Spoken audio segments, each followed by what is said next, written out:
Going to cover growing dahlias today. And today I really wanted to just focus on actually growing the dahlias. I think we can talk about winter storage and dividing in a different topic. That's a whole another hour on its own. So my name is Brandie Waite, and I am a master gardener for Genesee County. I started growing dahlias in about 2015, and I started with 3 tubers, so 3 dahlia plants, and now I have I grow about over 100 plants. So dahlias have kind of taken over my garden. There's just so many options to choose from. I just really fell in love with them. So one of the reasons, just have to find my buttons here.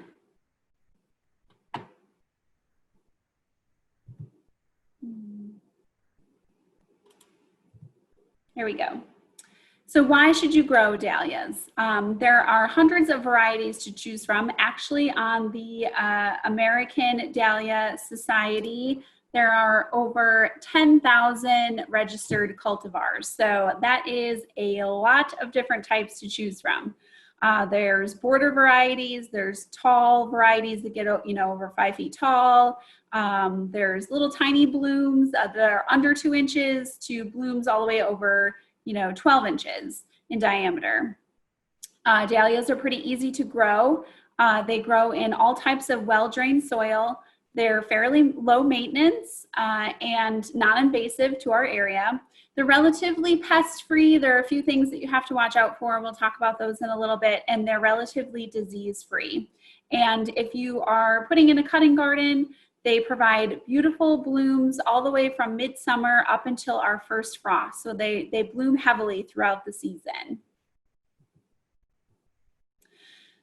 There is a classification system for dahlias, and that is a whole other topic that we could spend another hour discussing. So I'm going to go over very briefly what that classification system entails.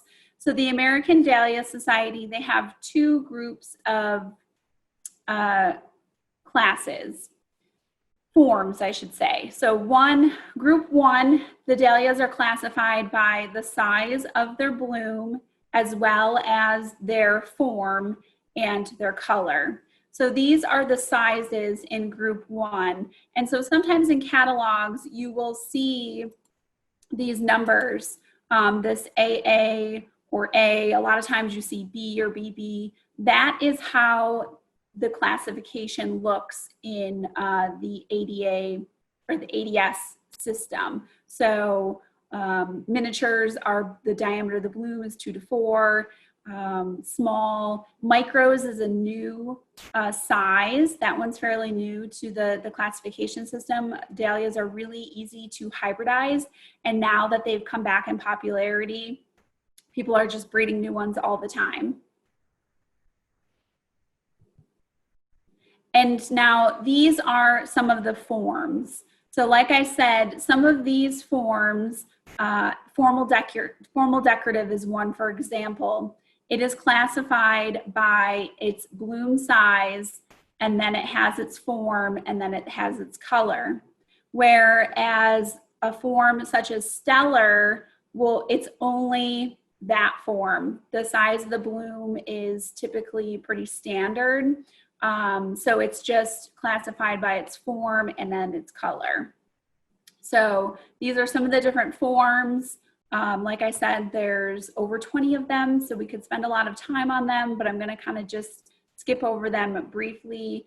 Water lily is one of my favorites. The pon-pon are really coming back. They're like the smallest dahlia bloom. I really like them. They're little miniature balls. Cactus is always a fun form. And then peony is a really nice form. Anemone, there's 2 different types of anemones. Sometimes you'll see the center has like little tubular petals, and then sometimes they're open And then of course the singles and the mini and singles. Those are more of like what the original dahlia looked like that was found in South America. And sometimes you'll see people say or list their dahlia tubers as, oh, this is an heirloom dahlia.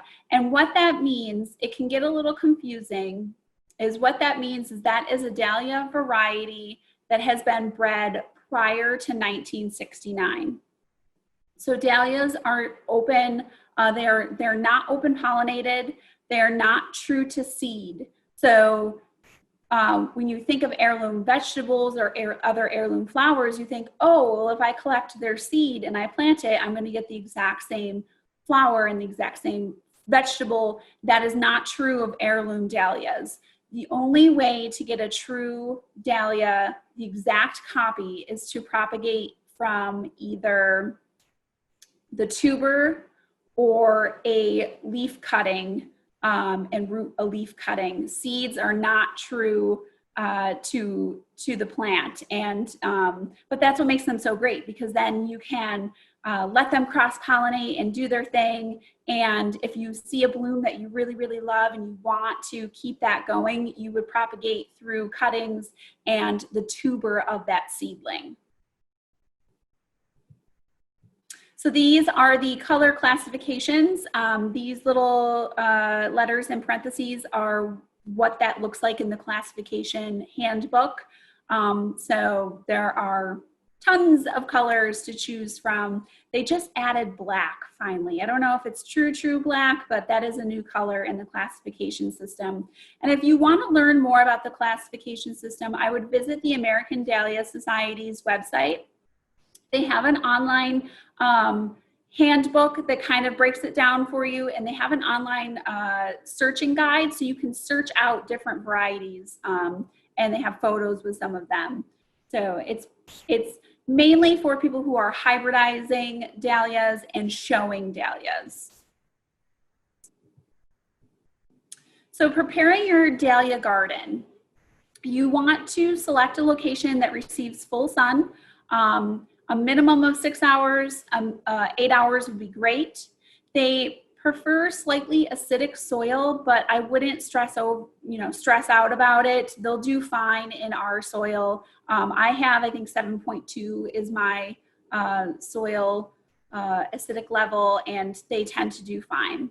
Your best bet, though, is to enhance your soil with compost. That would be really, really beneficial. Especially I have more of the clay type soil, so that makes it really hard to dig up the tubers in the fall. So the more you enhance your soil with compost, the better soil structure and texture you're going to have, the easier it'll be to dig those dahlias up in the fall. They do not like to be wet. They're very susceptible to rot. And so just keep that in mind when you're picking out your spot to plant them. If you know it's a garden bed that stays really wet, or if it's in a low-lying area, kind of think about that. You might end up losing some tubers due to rot. And so if there's something that you can do to ensure good drainage, such as amending the soil, or maybe it's even building a smaller raised bed on top of a low-lying area, that'll help you in the long run. And you're going to wait to plant out your tubers until when the soil is warm, approximately 60 degrees. I think we are on our way to getting there now. Last year it was very similar. I didn't get my tubers planted out until the first week of June. If the weather is nice on a really good year, you can get a head start and get them planted a couple weeks before Memorial Day, because you're putting the tuber in the ground. So it's going to take a week to 12 days for that tuber to sprout and send up its foliage. So by that point, we're hopefully past our frost date, but this year, obviously, that did not work out. So I'm going to hold off a little longer before I plant my tubers. So what is a tuber? A tuber is, it's similar to a bulb, but it's more like a potato. It does not have that hard skin, that hard outer shell like a tulip bulb or crocus bulb that you think of. It's more along the potato line. So it has like a skin, but it's more delicate. They're more prone to rotting. So I have some here. I don't know if you can see that they have like the little sprout, the little eye. So this area where the eye is coming off of, that is called the crown. And then this skinny area here is called the neck. And then this part is the body or tail. This is typically called the tail of the tuber.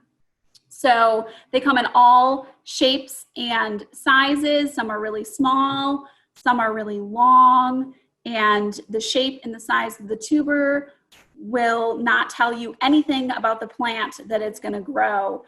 This tuber is fairly big. It grows about, I would say, a 3.5-foot plant with gorgeous, big flowers, probably 8-inch diameter flowers. This little tuber grows a plant that's fairly taller, but the bloom size is much smaller. So it's important when you go to dig them up and store them that you label the bag that you're putting them in, because you'll never remember what they are if they're not marked. If you are purchasing some tubers from the store and it's not quite ready to plant, just go ahead and keep them in the bag that they came in. It probably will have holes in it already, and just keep it, maybe in a pantry closet or a basement, somewhere where it's going to just stay dry and cool until it's time to plant.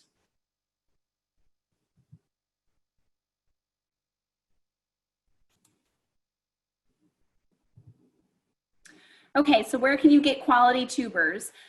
So quality tubers are important. It's just like anything else that you want to source for your garden. Seeds, think of like seed potatoes or seeds, even plants from the nursery. You want to go to somewhere reputable. You can get dahlia tubers locally at the big box stores. A lot of times you'll see them, they come more in a clump than in, say, the single tuber. That's because they typically come directly from Holland. Those dahlias are usually harvested over in Holland and are shipped here. So you actually get like a little clump of several tubers. You can also order tubers online. The flower farmer florist movement is huge right now. There are flower farms that have been around for a long time that do sell dahlia stock. And then there are ever up and coming ones that they build up their dahlia stock, and then now they have so many tubers that they are selling them online. Bear Creek down in the Hudson Valley, they sell tubers online. When I first started purchasing, I purchased from Brent and Becky's in Virginia. They have a specialty bulb company. They do tulips and daffodils and all kinds of specialty bulbs. They're a nice, reputable company. Arrowhead Dahlias in Colorado, I purchased several times through them. They provide quality tubers. Swan Island in Oregon is like the cream of the cream. It's just, they have every dahlia imaginable. They have a really nice selection. Sunny Meadows is a small flower farm in Ohio. I've purchased from them.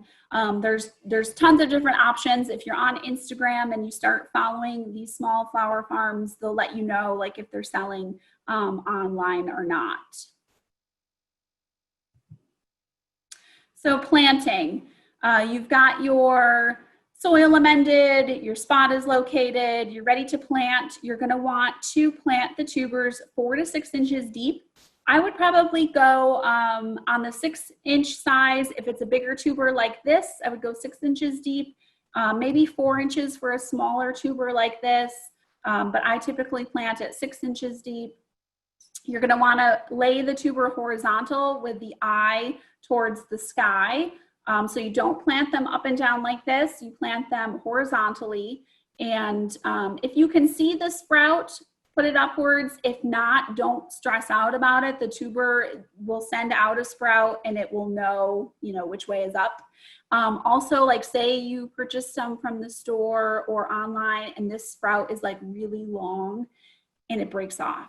Not a big deal. Don't stress out about it. The tuber will send out it'll pop out a new eye and send out a new sprout. So You've got the hole dug, you've got your tuber in it. Now you want to think about something before you cover it up. How are you going to stake or support this plant if it's going to get taller than 3 feet? That is important.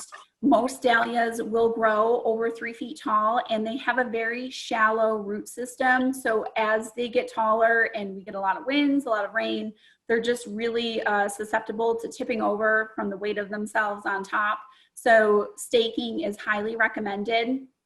If you're growing just a few stakes or a few plants like in your landscape bed, you're putting them in here and there as decorative plants, you would want to stake them individually. If you're growing them in a row in a cutting garden, you could do a corral method, and we can talk about that next. So if you're staking them individually before you cover up the tuber, now is a good time to put that stake in, because once you cover the tuber up, you may think you remember how you laid it in there, but the plant is going to come up, you know, it could come up over here, it might shift and come up over here, and when you go to put that stake in, you could go right through the tuber and possibly kill the plant. So individually, if you're individually staking, it's a good time to do it before you cover it up. Do not water the tubers in. Do not, unless it's like extremely dry. If your soil is bone dry, okay, moisten it a little bit. But typically our soil has enough moisture in it to allow it to activate the tuber. It'll start growing. They're so susceptible to rot that overwatering them and keeping the soil too wet before they've sprouted will just kill them. So you can space your tubers. You can play around with spacing. If you're going to grow them for a cut garden in a single row, you can really pack them in there anywhere as far as 9 inches apart. If you're going to grow them in a bigger block, say you're going to grow 3 plants wide in a bed, you would want to space them closer to 18 inches apart in all directions. If you're in your landscape beds, you could go anywhere from 2 feet to 3 feet. You probably won't be harvesting as many flowers, so your plant is going to be fuller. So just think about how and what setting you're going to grow these plants. If you're growing them to harvest flowers, you can plant them tighter together. If you're growing them to enjoy in your landscape garden, give them a little bit more room. Also, you might want to consider labeling which tuber you're planting where. Again, you're not going to remember unless you write it down what you planted where. I typically plant in a straight row, so I make a map. I don't know if you'll be able to see it, but I just label from east to west. Plant 1, 2, 3, 4 was Diva, 5 and 6 was Brookside Snowball, just so that I remember, because I'm too lazy to do tags for every single tuber. That way I can, when they bloom, I typically, I have a spreadsheet with all the pictures so that I can walk down the row and be like, oh, that was that one, that was that one. A lot of times too, you'll get sent maybe a tuber by mistake, maybe it wasn't what you ordered. So it's a good thing to keep track of what you ordered and where you're planting it. And if you are going to put, like if you only have a few, like 3 or 4, you can write the variety on, a plant stick. I use the old, window blinds a lot of times we cut up. And if you write on it in Sharpie and then stick it below the soil line, the Sharpie will stay on the stake. So this is what I mean by the corral method. So this is my garden, and I plant my dahlias in single rows. I leave 3 feet in between the rows. I could probably go down to 2.5 feet, but I like more space when I go to harvest. I like more room to kind of move around. So I'm really happy with this 3-foot wide landscape fabric. And then I just leave about a foot in between, in between each row where I'm planting my actual dahlias. So at the end of the row, I put 2 T-stakes, about 10 inches apart. You could use wooden posts. I've seen people use old pipes and stuff, like whatever you have that's sturdy. And then you go down the row about 8 to 10 feet and put in another set about 10 inches apart. And I usually do this after my plants are kind of up and growing, so I can kind of see where the row is going. And then you take baling twine or a heavy garden twine. Jute will probably stretch out over the season. It's usually not strong enough. And you wrap around and you make a layer 12 inches up from the ground. And then you go up another like 18 inches, 12 to 18 inches on top of that. So you do 2 layers of string. I'll show you in another slide. So this is what it looks like when they're kind of growing up through. And sometimes my rows are not straight and the plants are outside of the top row, which is really, insufficient for stringing them in. I'm trying to get better at it. I think it just takes practice. And actually, what I have found is I go back in between the plants a lot of times because they just are so flimsy that I tie pieces of string in between on either side of each of the plants so that it doesn't, tip into the other plant. You can use tomato cages. The heavy duty ones work well too. Sometimes though, if it's a really big plant, it just doesn't work out. So pay attention. This is this is probably like my second year growing dahlias. Pay attention to your plant heights when you're planting. So now I put all my dahlias in a spreadsheet with their name, their color, where I bought them from, their height, because some plants will get really, really tall, and then some plants are only 2.5, 3 feet. And it's not good to kind of have them all mixed together like that. And so these tomato cages, these plants got way too big. The plants tipped over, the cage tipped over. I had to put stakes down in between the tomato cages to kind of keep the plants upright. So when they first start growing, you think, oh, I won't need a stake, but you probably will need staking, especially if they're anything over this height here. They really benefit from it. Watering. So after the plants have their first set of leaves, they're up, they're out of the soil, they love water. They really, really love water. So do a deep watering, 30 minutes, 2 to 3 times a week if Mother Nature is not providing that for us.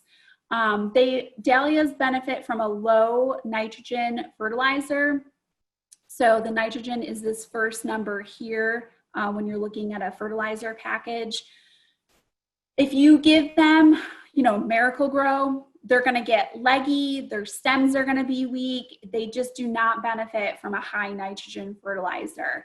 So you want to look for something with a lower first number, and then it could be 2 of the same numbers for the phosphorus and potassium, but you would want it, even if it's like, say this was 20 and this was 15 or whatever, as long as this number is still lower than both of these numbers, that's fine. And a lot of times you'll see that type of fertilizer with the low nitrogen labeled as like bloom food. You just want to look out. There are no nitrogen fertilizers labeled as bloom food. So this first number is 0. Just watch out for that. That you can use a no nitrogen fertilizer later, like September, when the plants are getting towards their end, and that really pushes them to keep flowering on until we get a frost. So apply your first fertilizer application within 30 days of the plants sprouting up out of the soil, and then you can repeat it again in 3 to 4 weeks. The low nitrogen fertilizers, I've had a lot of luck finding the like the fish emulsions and fish fertilizers. I think typically tend to have that lower nitrogen level.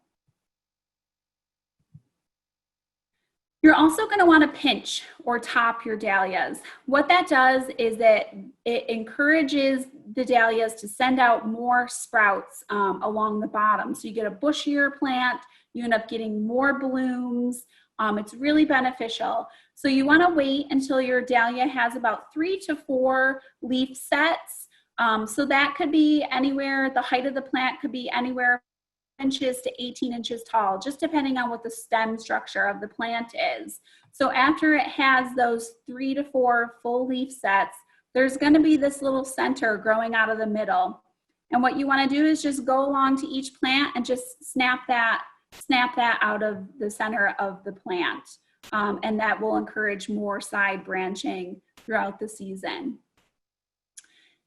Disbudding is this image over here. So people who grow dahlias for show, which is a thing, and it's not as super popular around here. There is a Dahlia Society in Rochester, and they do put on a show, or people who show at like the state fair, the Erie County Fair. You would want to disbud your dahlias. So every dahlia stem is going to have a main terminal bud, and then it's going to have 2 little side buds. And people who show dahlias typically will go through, when this bud is developing, they'll snap off these little side buds, and then they'll snap off these little side shoots down here, because it puts more energy up into this bloom, so it'll have a bigger, more robust bloom. I grow so many dahlias that I just don't have time, to disbud them. I don't ever worry about it. But if you want to get into showing, you might want to consider that.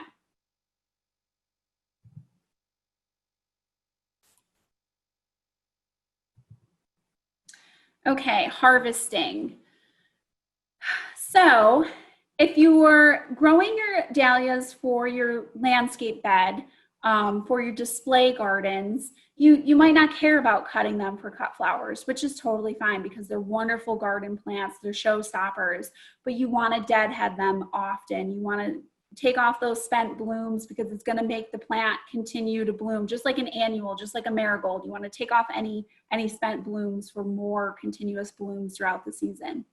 If you're using them for cut flowers, go ahead and cut your heart out, because it's going to make them bloom even more. So you're going to want to use sharp, clean shears. Harvest either in the early morning. If you have time to let the dew dry, that would be great. If not, don't pack the bucket full. Leave enough room so that the blooms can dry off. Harvesting in the early evening is really nice too. You want to avoid harvesting midday, anywhere from noon to even like sometimes 5 o'clock, because it's too hot. The plants are too stressed out. You'll have better vase life if you harvest when the plants are cool in the morning or the evening. So some people have different theories on it. Like some people say, in the morning, if you harvest in the morning, the plant is rejuvenated, it's rested over the night. Some people say if you harvest in the evening, the plant has photosynthesized all day, it has so much more energy. So it just depends on really what my schedule is when I harvest.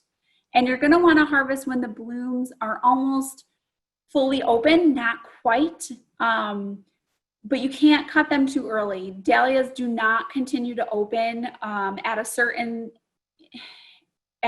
point. If you harvest them too early, they will not open in the vase.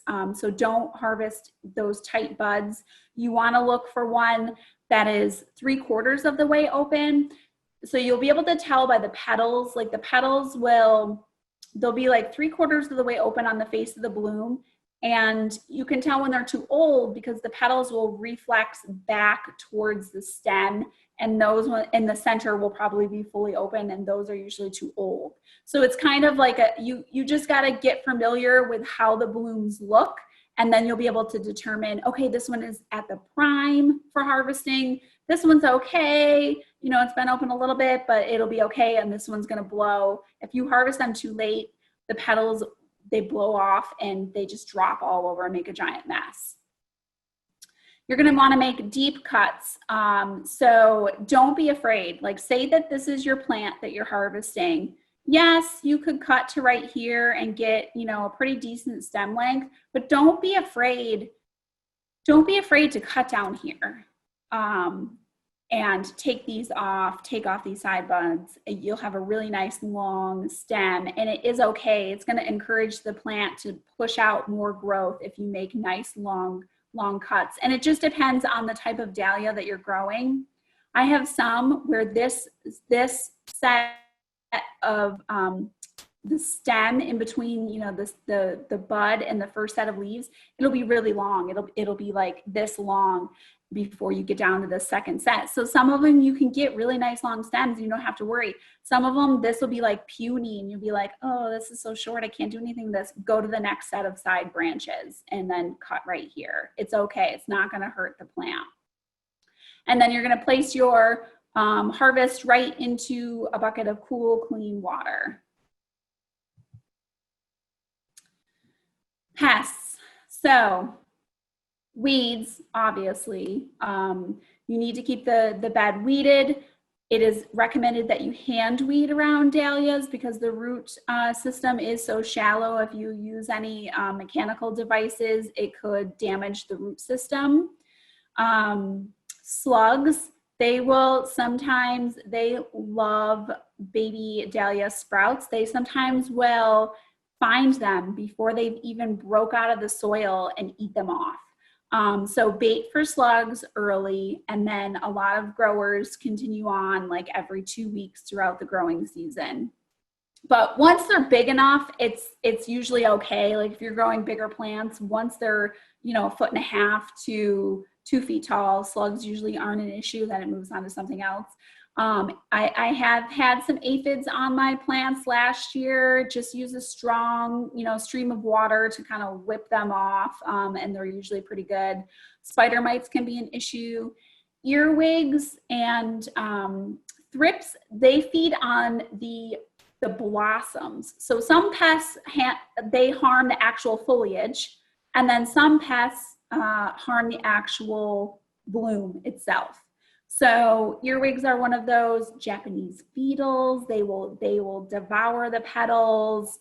So a lot of people who grow professionally, they use these mesh like decorative bags, and they cover the blooms like before they, like when they start to color up, and then let them like develop in these mesh bags to protect them from grasshoppers. I've had grasshoppers eat them. I struggle with leaf hoppers, so they actually attack the foliage, and they'll cause hopper burn. So the leaves will get all weird and damaged looking. And I think it's a potato hopper because dahlias are in the lines of potatoes. So just be on the lookout. Scout for the pests early so you can treat appropriately. If you're going to use an insecticide, follow the directions. Do not just whip up what you think is right. Read the label. If you need help diagnosing what the pest is that is damaging your plant, ask a master gardener. We have a great helpline. You can bring in leaf damage. It's great if you can actually track the pest that you think is causing damage, and then we can ID it and get you research-based knowledge on how to treat for that particular pest. So growing in containers. You can grow dahlias in containers. Border varieties, so varieties that are under 3 feet work best. They are happier. If you have no other choice, you found a dahlia and you just love it and it's gonna grow to 4.5 feet tall, you can grow it in a container, but use the largest container that you can manage with, at least 12 inches, no smaller than 12 inches, 14 inches in diameter would be great. You're gonna want to, don't use just straight up potting soil. Get 2 parts garden soil. You can do it directly from your, actual soil in your yard, or you can purchase garden soil and then mix that with 1 part potting soil. So when you're growing in a container, you have to kind of monitor the soil. You would plant it just like you would in the ground, horizontal, 4 to 6 inches deep. And you're going to want to watch the soil moisture level until it sprouts, because the mix of the potting soil and the garden soil might not stay moist enough to get the tuber to activate and start growing. So you might want to, you know, just mist it, or, you know, give it the little sprinkler mode with the hose. Don't, you know, drench it, but just keep an eye on it. And then same thing, after the first leaves come out of the soil, water, don't let it dry out completely bone dry. You know, keep an eye on the moisture of the pot, keep it always moist. Same thing, you're gonna wanna pinch out the center after it has the 3 sets of leaves. You'll get a bushier, healthier plant. If it is a dahlia over 3 feet in height, throw a tomato cage in there or a stake, so that you can help, you know, attach it to the stake as it grows up taller. And then you're going to need to fertilize more. Just because you're running more water through that pot, you're kind of depleting out the nutrients that are in that soil. So you're going to want to fertilize twice a month with a low nitrogen fertilizer. Same thing, deadhead often. If the stems are long enough, harvest and enjoy them. So you should give dahlias a try. This is my garden, so see how it filled in. You know, it really took off and filled in, so that's why I keep those 3-foot rows. So here is our genesee@hotmail.com to email the master gardeners. So say something is eating your plant and you want to take a picture of it, or you took a picture of the actual pest, you can email them there. More gardening classes will hopefully be featured on our website here. Resources. So I did use the American Dahlia Society a lot for this presentation. Arrowhead Dahlias, he provides a really nice fact sheet when he mails you a tuber. He gives you some instructions, which is super helpful. And Swan Island Dahlias, dahlias.com, they have a really nice section on how to grow dahlias. And there's tons of information out there. I would say just try and experiment, see what's working, ask around, you know, how do you do this? How come this isn't working for me? It's all about just learning your situation in your garden. It's different for everyone. And so now I think we can do some questions. Yeah, we had a couple come in on the chat box. So Brandie, are dahlias deer resistant? I think no plant is deer resistant. I think deer, if they want to try something, they'll try it. If they are supposed to be deer resistant, so I think that I would try it and see. But again, I think the deer, they're just sneaky. They just want to try it, and if they like it, they like it. So I haven't had any problems. I'm not in a big deer populated area. They don't really hang around where I live a lot, so I have not had any problems with deer. And actually, deer have different tastes depending on where you are. So yeah. I think if they acquire a taste for it, they might, but it'll be if it's new, they might not even bother it. Yeah. So what do you do with plants from the nursery? Can you mix other plants with dahlias in the garden? 2 questions. What do you do with plants from the nursery? I think when you get them, maybe she means. I'm not sure, Judith. Yeah, because you know what, the nurseries sell a lot of bedding dahlias, a lot of the shorter type of dahlias. So they might be started from cuttings. I'm not really, but they should have like a root system. They might not have a tuber actually yet, if they were started from cuttings or seed. So just plant them as you would a normal plant, you know, out of the pack, and match up the soil level, you know, in your garden to where it was in the pack. And then in the fall, there should be a tuber system there that if you wanted to save the plant, you know, you could try to lift up those tubers. Definitely, the second question was incorporating dahlias with other plants in your garden, right? Yes. Do you mix other plants with dahlias in the garden? Yes, I would say most definitely. Just think about height, you know, think about how tall. If it's a really tall dahlia that's going to be 5 feet, then you're going to want it in the back of your border, or somewhere where it's not going to end up shading out something. So think about, where the sun, comes over your garden.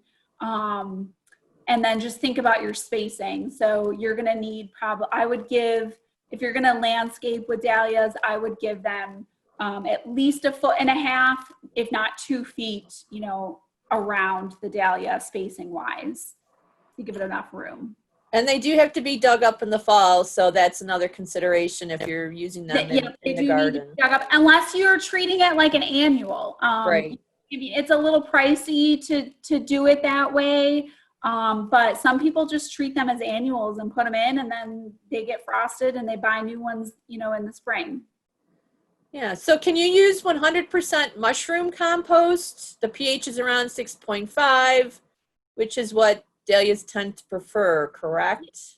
Yeah, you can use, I've used mushroom compost in the past. So like if you want to amend, the bed when you're either planting in or, top dress with it. Yeah, mushroom compost is good. Any aged compost would be fine. Good. Do dahlias produce pollen and nectar that support pollinators? So it depends on typically, yes. If you let them fully open the blooms, there typically will be a little center that you'll see. Some forms have more of an open center that is going to be more beneficial to the pollinators than others. Sometimes it takes longer for that center to be available. But yes, I've seen bees and I don't know if I've seen necessarily hummingbirds, but I definitely have seen like native bees and bumblebees on my dahlias. All right, so we got a couple about winter storage. Before we do that, what about rabbit resistance? You know what? I don't think I've had a lot of issue with rabbits. We have rabbits in our yard. They'll eat my zinnias down, and my sunflowers. I try to keep those in the fenced in areas, but all of the dahlias that I grow are not fenced in. They're just in my open yard, and I really haven't had a rabbit issue. Slugs more so than rabbits. I've had a lot of slug issues. Yeah. Okay, so maybe briefly, because maybe we'll have to do a program later in the summer about this, but review digging up tubers, drying out for winter, and how do you store them for the winter? Yeah, so like I said, this is a whole other topic, but I can go over really just like the bare minimum. You wait until there is a hard killing frost, and then you leave the tubers in the ground for 2 weeks. This lets them cure. It cures the skin on the tubers. It kind of starts to put them into dormancy so they will store better. The past couple years, we have not had a killing frost until, Thanksgiving. So if you don't want to dig up your tubers in the snow, you can go ahead and chop the plants down when and then wait the 2 weeks to let the tubers cure. You're going to lift them up. You kind of got to go wide around where the base of the plant is, and use, depending on your soil, a shovel or a fork to kind of get that plant lifted up. You kind of got to knock off the soil. Some people wash them in the fall. Some people wait and wash them in the spring. So either you leave the soil on or leave the soil off. I take the soil off. I prefer, then the next option is you store the clumps whole for the winter, or you divide the clumps before you put them into storage. I like to divide them. I did not get it done this year, but it reminded me why I like to do it. I like to divide the clumps in the fall because it takes the storage space down to a quarter of the size. It's harder to do. You've got to be more familiar with dividing the clumps, but if you're going to grow 100 dahlias, dividing in the fall saves you a lot of space and storage. If you're going to store whole clumps, I like to, so you dig them up, you put them in your garage on newspaper or cardboard. Don't put them directly on the concrete. and let them dry for a couple days. You know, don't let them get super shriveled up. Let them dry for a couple days. Then you put them into either a cardboard box. I like to use lawn leaf bags. They're really tall. You can layer a bunch of clumps in them. I like to use high quality wood shavings. Peat moss for me gets too dry. I don't like to monkey with it. I feel like it sucks too much moisture out of the tubers. I like to use wood chips. So I use a high quality, less dust wood shavings, put a layer of wood shavings in the lawn bag, put a couple clumps, you know, maybe you can fit 2 or 3, put a layer of shavings, another layer of clumps, a layer of shavings until you have enough space that you can roll the bag shut. And then same thing, you could do it in a box. I would do it something breathable. I wouldn't necessarily do it in like a tote. You might risk rot with too much moisture being held in. Then you're going to store it in a place that does not freeze. So ideally, the temperature of your storage space would be 40 degrees with 70% humidity, but we don't have that. So I picked the coldest spot of my basement. I actually curtain off like our back walkway. So I try to keep it around 50. It stays around 50 degrees. So somewhere cool, somewhere dark, somewhere with, I would say 50% humidity. You don't want it super dry because they just dry out. And then just check them if you can, pull them out in January, February, see if they're doing okay. Some people will mist them if they look really dry. I just don't have patience for that. I just let them do their thing. Some varieties store really, really well. They store beautiful. They look like you did when you put them in there. Some just dry up to nothing. I don't know. I think it's just based on the variety. And if you don't have the perfect like cooler to keep them in all winter, that's just kind of what you get.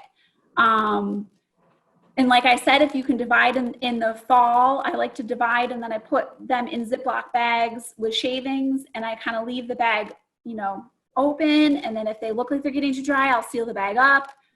If they're, you know, if they look too moist, I'll make sure the bag is open, that type of thing.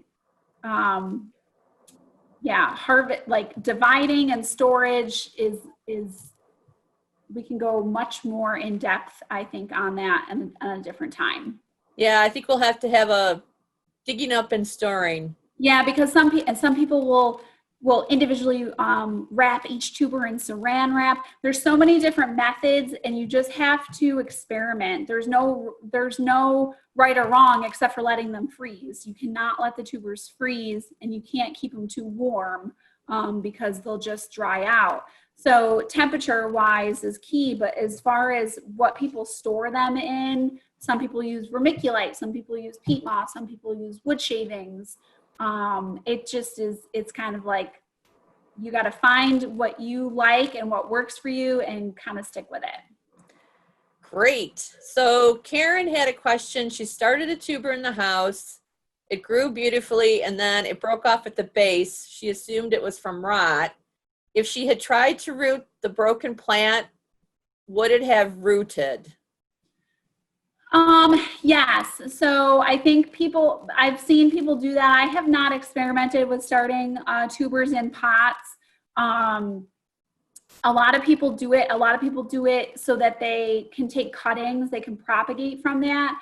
I just don't know. I would have to look up if you need rooting powder, if you need root hormone powder, or if you can just stick it in potting soil. I just don't know off the top of my head.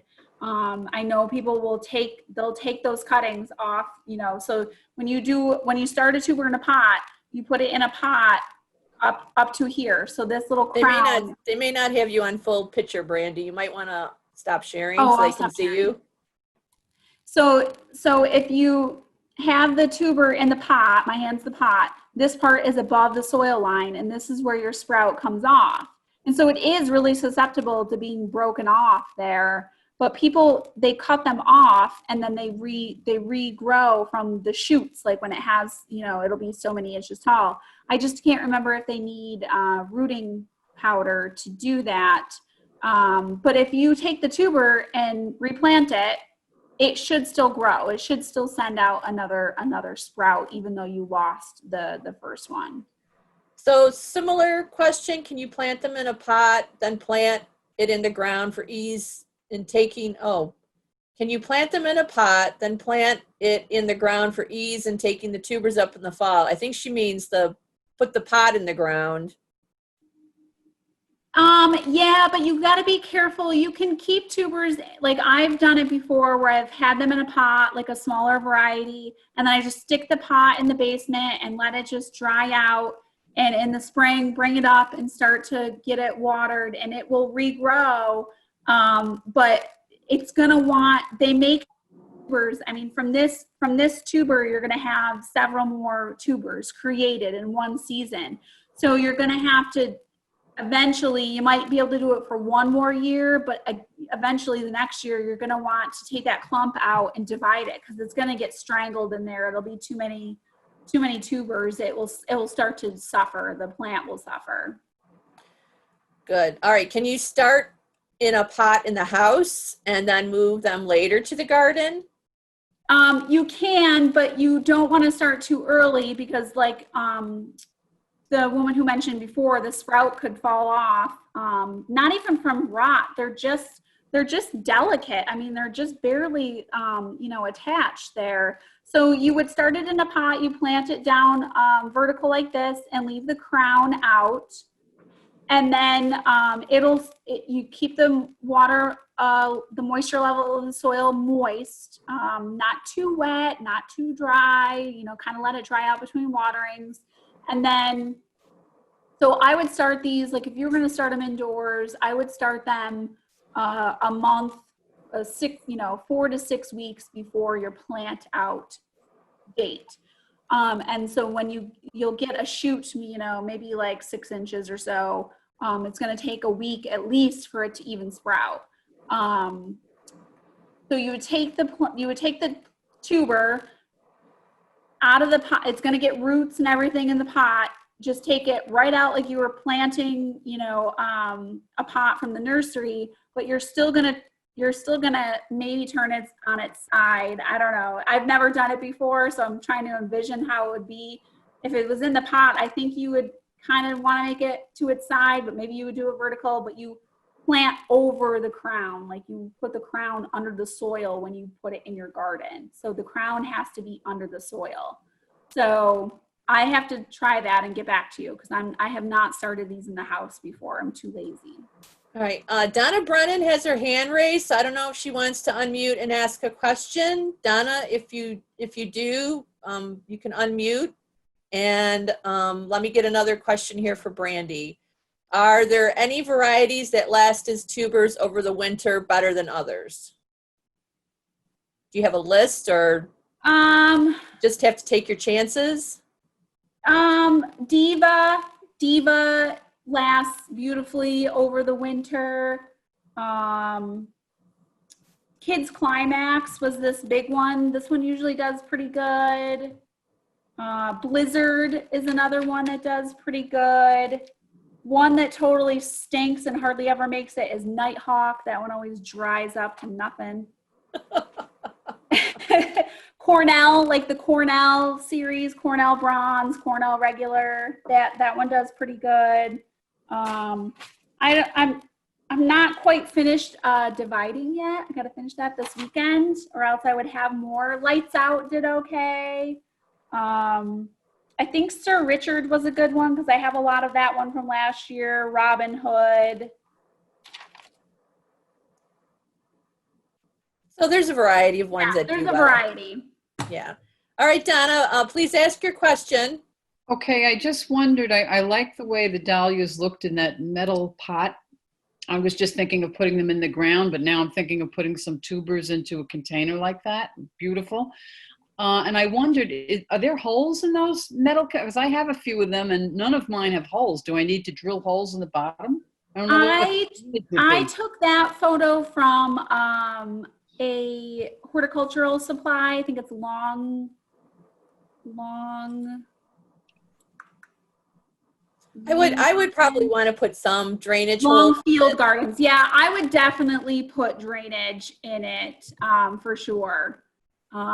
Either that or a pot within a pot type of method. If you don't want to ruin, the galvanized tubs or whatever by drilling holes in them, you could do a container and a container, but you still would have to dump, you know, if we get a huge monsoon rain, you would have to get the standing water out. Yeah, I would, anything you plant dahlias in, I would put drainage for sure. Thank you. You're welcome. Thank you. All right, and Tanya did respond that rabbits decimated her garden last year, but they left the dahlias alone. Yeah, I really haven't had any trouble with the rabbits. Like you said, they nest in the garden, terrible, but they haven't eaten my dahlias.